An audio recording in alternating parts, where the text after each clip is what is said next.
Hey everyone, I didn't want to have to make this video, but I don't think I couldn't. I've quickly come to realization that this is not something I can just look over or something like that. So excuse like the just crappy lighting. I tried. It's just for a quick thing today. Um, if you didn't know, Scott Cawthon posted an update on his website.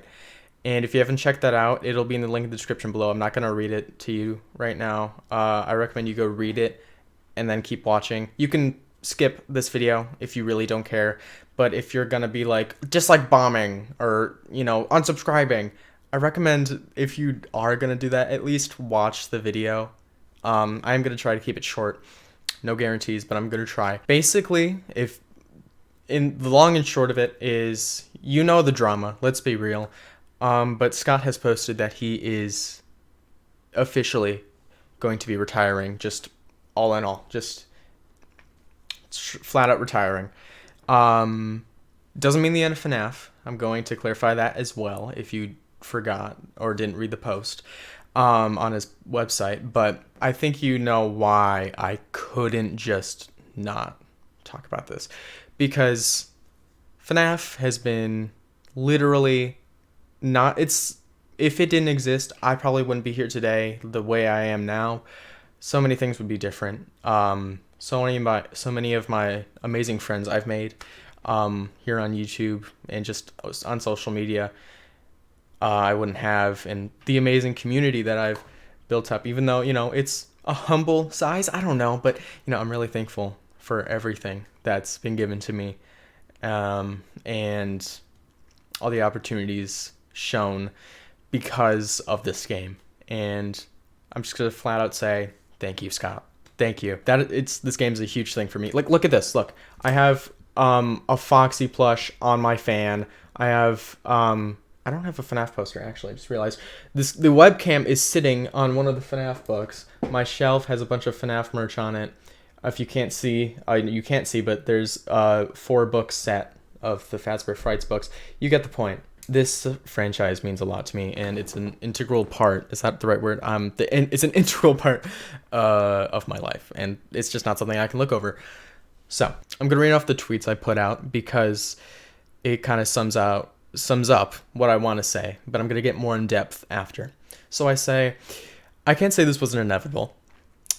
Controversy or not, Scott's a busy man, and retirement is sensible. Like I'm saying, controversy or not, the drama or not.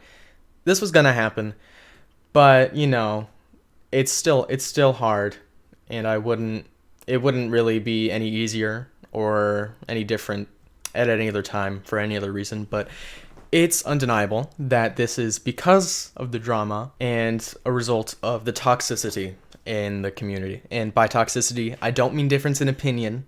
I mean toxicity. There's a difference. But in the end, it is still his choice. I continue to say, to those who couldn't stop at, I disagree with Scott and I won't support him, and just had to go and post tweets and TikToks crying about how Scott's an evil person, and would literally cheer.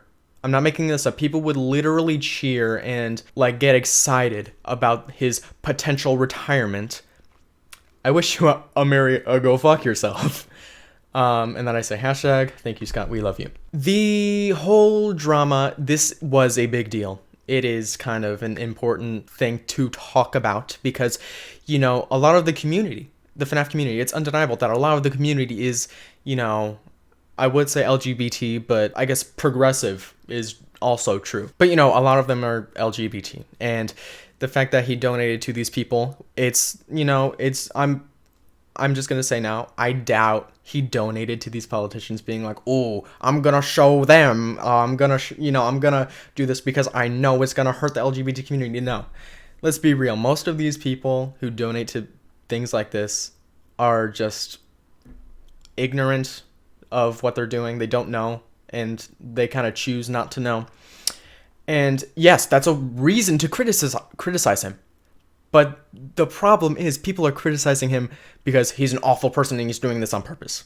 No, let's just get that out of the way. But it's still a criticizable and upsetting thing to see that his ignorance allowed this, because it does indirectly hurt these communities and these groups of people, and it's not something that's not something you can just look over. The reaction from the community has really made up what the drama is at this point. You know, when you hear about this controversy, you don't really hear about, oh, Scott donated to these people. You hear about the community canceling him.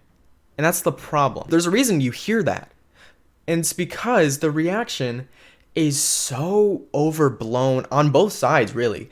But it's really overblown. There's no middle ground for a lot of these people. It's upsetting to see. Because I see these people, both sides, but I'm gonna be honest, mostly the people that are trying to cancel him. You see these people posting these things, and it's easy to tell they're only posting these things because they're having fun canceling him. And they're like, "Oh, look at this. He's an awful person, and look how woke I am."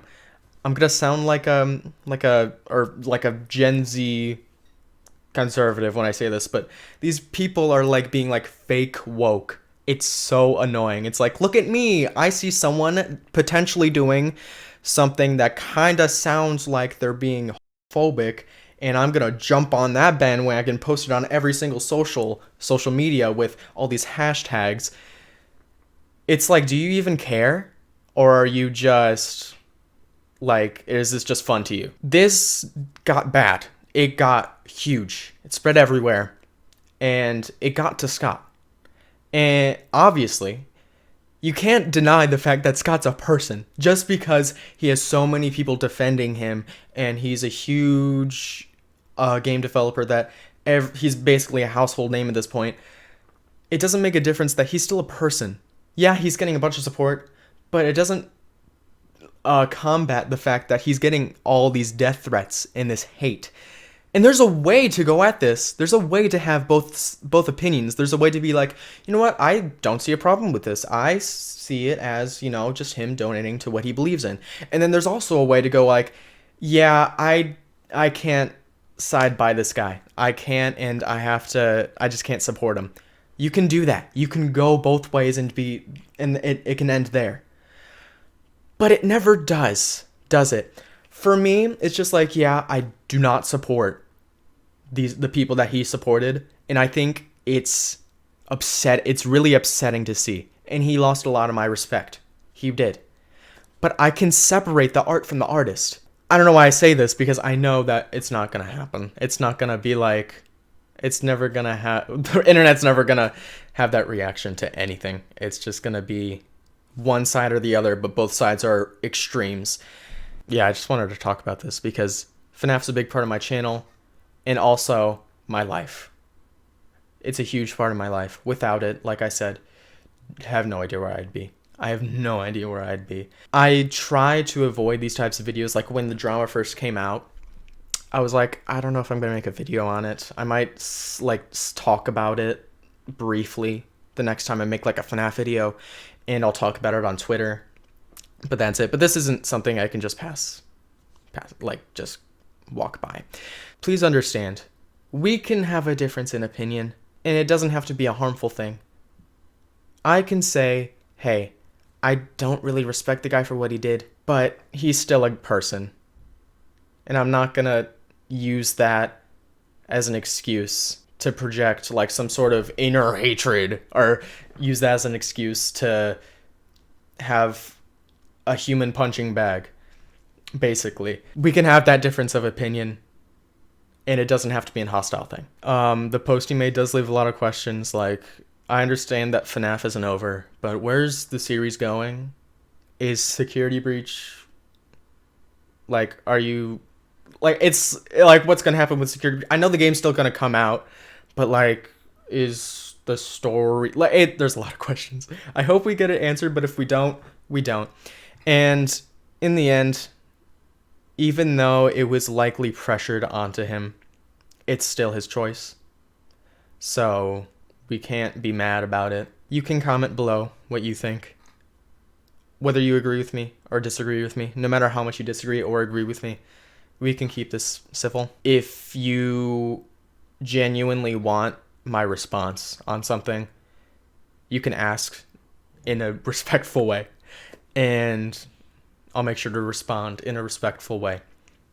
We can have a conversation. Let's have a conversation. Let's try to turn this into a good thing. Content will resume after this as normal. FNAF content and all. But with that being said, this is not, like I said before many times, this is not something that I can just ignore. I don't really have anything else to say without, for the most part, repeating myself. So that's going to be all. I do want to say thank you, because you made me... You made me. Without you, I wouldn't be the same me I am today. And I know that kind of sounds off topic, but this whole thing, everything here was built off of FNAF in the first place. Hell, I wouldn't even started YouTube without FNAF. Honestly, now that I think of it, like way back in 2015, it's been 6 years. Just a few days ago, it's been 6 years. 5 days ago, I think. Wow. That's all. Thank you, Scott. It's been a hell of a ride. I hope to see you in the future. I'm talking to everyone, not just Scott. That wasn't like a cryptic threat. We have control of what this does to us as a community. So please, let's make it a good thing. Let's make this into something that benefits us all as a community. That's all. Thank you for watching. Thank you for sticking around. Thank you for hopefully not being disrespectful. I'll see you on the flip side. He said the thing. Oh my gosh. Okay. Goodbye.